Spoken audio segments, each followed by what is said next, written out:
बिस्मिल्लाहिर्रहमानिर्रहीम। हज़रात गिरामी कदर, आज जो हम गुफ्तगू करेंगे वो ये है कि आजकल हर बंदा परेशान है। परेशानी क्या है? वो कहता है जी देखो, मैं सुबह काम पे निकलता हूँ और सारा दिन मेहनत करता हूँ। दिन भर मेहनत करने के बाद शाम को जब वापस लौटता हूँ, बरकत नहीं है पैसे में, रिज़्क में बरकत नहीं है। बाज़ लोगों की शिकायत ये है कि जी पैसे आते बड़े हैं मेरे पास, मगर मेरी जेब में ठहरते नहीं हैं, पता ही नहीं चलता कहाँ चले जाते हैं। अमल आपने करना है, बताना मैंने है, और इंशाअल्लाह ये अमल करें। इंशाअल्लाह आप थोड़ा भी कमाएंगे, अल्लाह उसमें बरकत डाल देगा। करना आपने है, ये मैंने पहले बता दिया, और बताना मेरे जिम्मे है, आप तक बात पहुंचा देनी। आप थोड़ी भी कमाई आपके पास होगी, अल्लाह उसमें बरकत डाल देगा। सबसे पहली बात तो ये है कि आप इस बात का तायुन रखें कि जो आपकी आमदन है, खर्च उनसे कम रखें। सब्र और क़िनात से काम करें।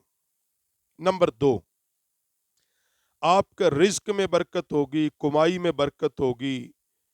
जो लाएंगे इंशाअल्लाह आपकी जेब में पैसे हर वक्त रहेंगे। उनमें पहला क्या करना आपने? फजर की नमाज हर कीमत पर बिलखसूस और पांचों नमाजें बाजमात पढ़ें। नमाज की पाबंदी शुरू कर दें।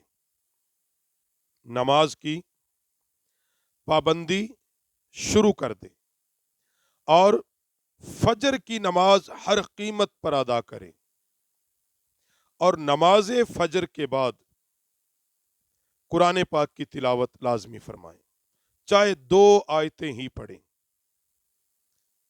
दिन का आगाज अल्लाह की इबादत और तिलावत कुरान के साथ करें। कोई कुरान पाक साथी नहीं पढ़ा हुआ तो वो दुरूद पाक की तस्बीह पढ़ ले। और ये आजमूदा वजीफा बुजुर्गों का, जो फिर भी कहता है जी नहीं काम बन रहा, और वो लोग जो कहते हैं जी बड़ा रोजगार तलाश किया, रोजगार ही नहीं मिल रहा, वो फजर की नमाज के बाद 12 मरतबा दरूद ताज, 12 मरतबा दरूद ताज, दरूद शरीफ ये पढ़ना है। अक्सर कहते जी मैं सुन लिया सी, नहीं सुनना नहीं भाई, खुद पढ़ना है बावुजू के और मुहब्बत के साथ। नबी अलैहिस्सलाम की मुहब्बत में डूब कर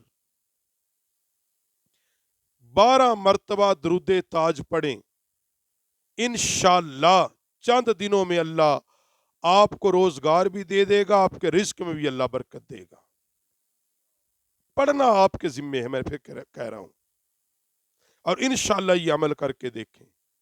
और दुरूद पाक तो इतनी बरकत वाली चीज है, इतनी बरकत वाली है कि बंदा पढ़ता रहे, पढ़ता रहे, पढ़ता रहे।